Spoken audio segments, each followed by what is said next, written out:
Excellencies, ladies and gentlemen, Senhor Secretário-Geral, calorosas felicitações.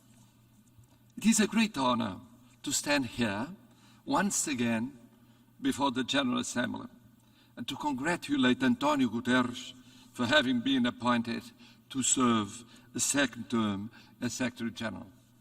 As it happened 5 years ago, Portugal decided to submit his name for the position of Secretary General of the United Nations for a simple reason: the strong conviction that António Guterres is particularly suited for the job and has lived up to the expectations.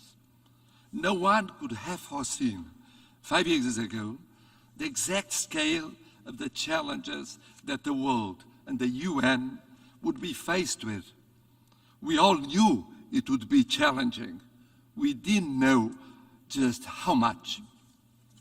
I dare to say that António Guterres has proved to be the right person at the right time.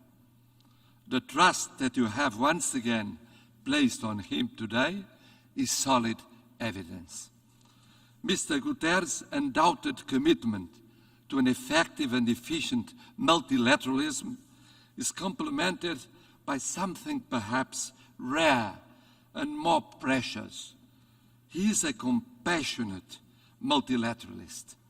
Knowing him for 55 years in common fights and then in opposite positions, Prime Minister and Opposition Leader, knowing him as you all do, by now, after his years as High Commissioner for Refugees, after his first term as Secretary General, we also know that for him, putting people at the very center of his action is not just a choice, it is an imperative.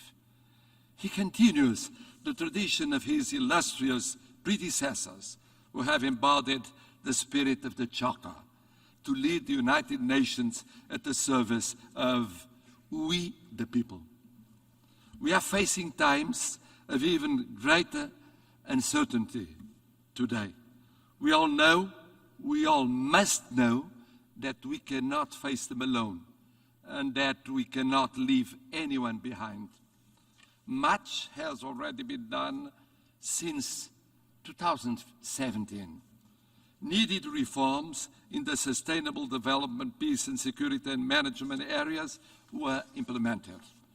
The representation of women was advanced through a bold gender parity strategy, which has already yielded results, including at senior level.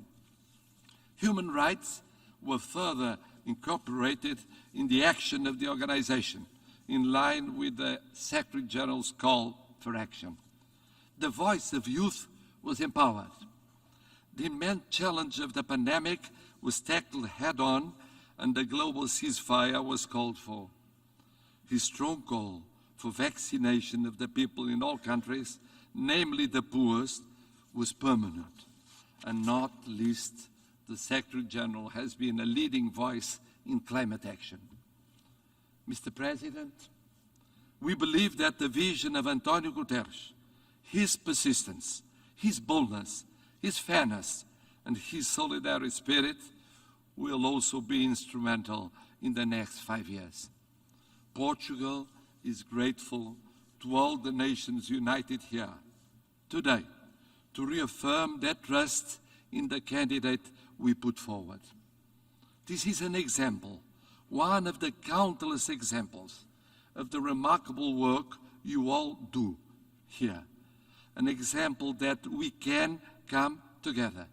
We can overcome differences. We can agree and foster consensus. We can unite to serve our people. I thank you.